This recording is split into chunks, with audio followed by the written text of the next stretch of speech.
first met Jaclyn when she was doing Bio 300 and wanted to know something about flatworms. She's taken my histology class, and she's going to talk about some research she did with a faculty member up at UNC Charlotte last summer. Yes, Jaclyn. All right, like he said before, I began my research at UNC Charlotte, and we wanted to start looking at the effects of ionic liquids on aquatic organisms. So first, in the past 5-10 years, the United States has gotten very concerned about environmental issues. We've tried to implement a lot of environmental friendly products, such as different detergents, other household items. Another thing too is that a lot of industries have been wanting to get involved with this as well. Before, they have been using solvents like benzene for industrial processes and chemicals, but recently they've been wanting to start implementing ionic liquids. Okay, so what are ionic liquids? First of all, ionic liquids are very similar to benzene. They're used in industrial chemicals and industries, and they have a very low vapor pressure, and vapor pressure can contribute to air pollution. So they've decided that since it has such a low vapor pressure, that it must be environmentally friendly.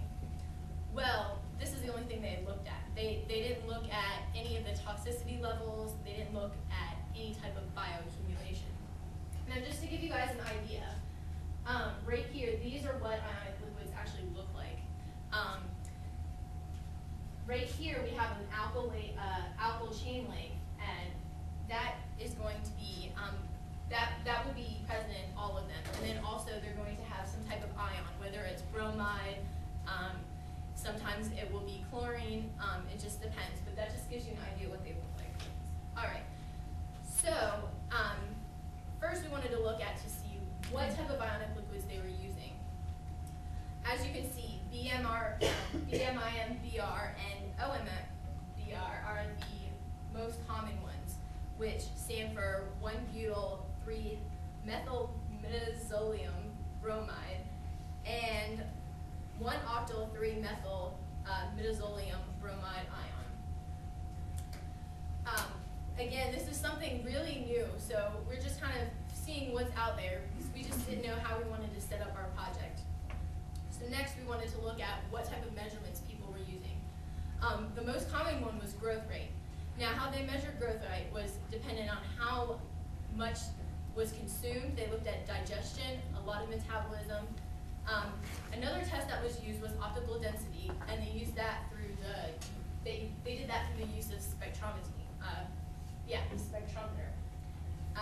Also, in another study, they measured how much feces was used, or feces was present in the water, and then divided that by mass per hour. So just give us another idea how we want to set up our project. Next, the effects on algae. This is really important because algae is autotrophic. It is the basis of a lot of our ecological systems, and so we need to know how it affects algae first to see how it affects other organisms. The most common one is S. capricornium. In this study, we found that when you have an increased alkyl chain link, there's an increased toxicity level.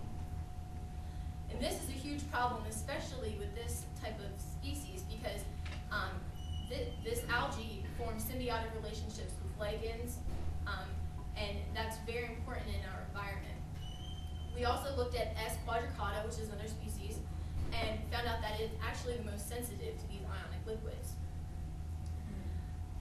An earlier study done about 10 years ago was done on coralline algae. Now, coralline algae is a little different. It's actually not made of cellulose, it's made of calcium carbonate. So this may yield dissimilar results, but in this specific study, they did not use ionic liquids because they hadn't been developed at this time, but they were made with tetrazolium salts, which are also the ingredients of ionic liquids. An oxidation reduction reaction was used with this type of algae, and they found it actually was very harmful to the species. So again, it helps support the idea that ionic liquids do have some type of toxicity problem. All right, so next, we wanted to look at prokaryotes. With L.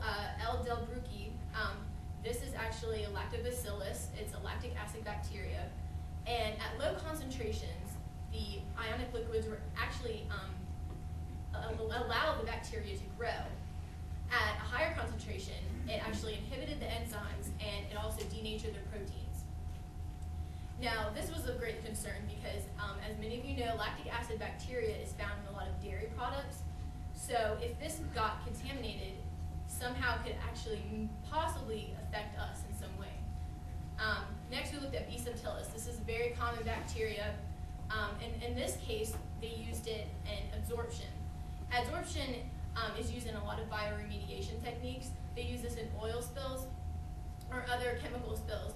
And so they put the ionic liquids into an environment, and the B. subtilis was actually not able to absorb the liquids.